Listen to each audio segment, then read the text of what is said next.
Hi, my name's Mary Bruce, and this is my ACL and MCL journey. On June 11th, the night before my 36th birthday, I was playing indoor soccer, and it was the last few seconds of the game, and I just planted and turned and heard and felt a loud pop, and it was some of the most excruciating pain I've ever felt. I dropped to the ground, screaming and crying. It probably lasted for a couple minutes, and then my husband carried me off the field, and the pain subsided. There was really no bruising or swelling. However, the next day I woke up, and it was swollen like a softball, and just a little bit bruised. I couldn't bear any weight, and was on crutches that day. And I was only on crutches the day after, and then I walked with a limp for a while.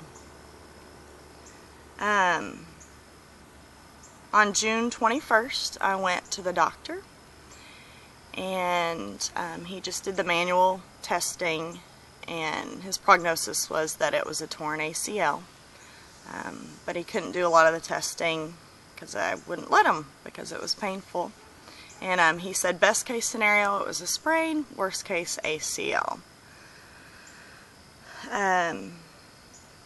So on June 25th I had the MRI done, and June 29th I got the phone call from my doctor that there was good news and bad news. He asked which I wanted first, and I said the bad news because I wanted to end with good. So he said I had a complete grade 3 tear of both my ACL and MCL, and I said, okay, what's the good news? And he said there's no cartilage damage. Which is more of a determining factor and kind of long-term,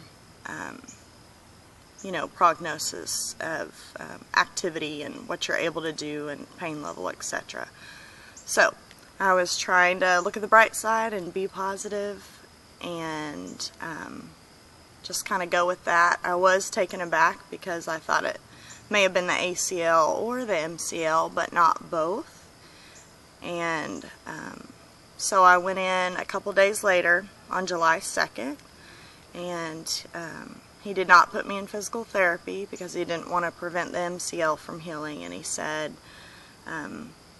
probably 6 to 8 weeks for the MCL to heal, and just to kind of rest it and do 100 leg lifts a day.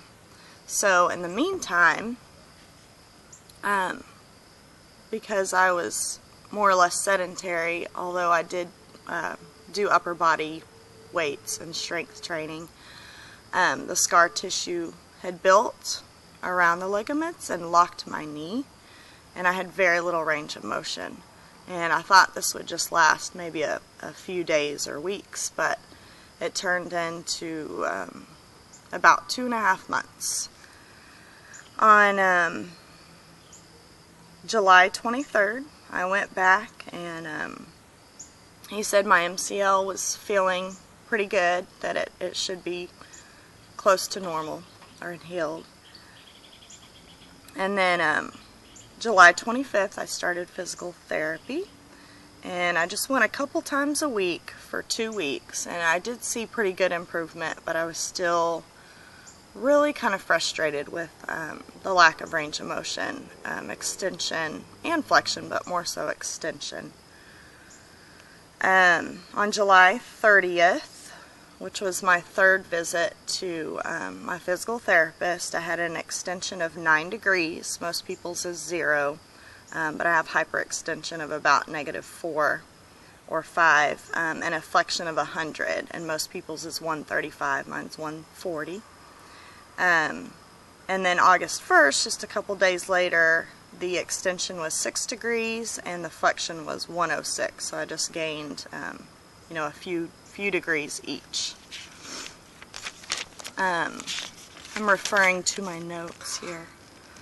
On August 6th, I went back to the doctor, just kind of for an evaluation, and I think about half the times I went to the doctor I ended up crying, and he was very gracious and gave me a tissue. I'd always kind of prided myself on being pretty much injury-free. I would have, minor strains.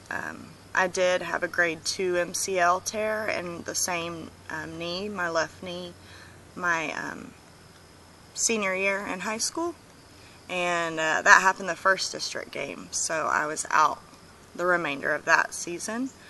But other than that, this is, hands down the most significant injuries that I've had.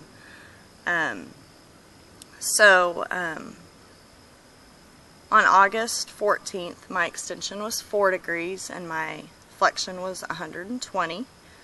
So it was looking up.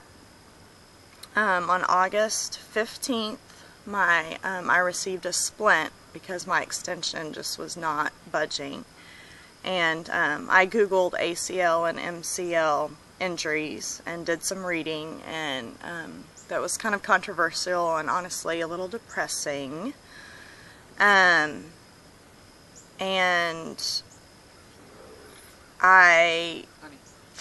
hold on.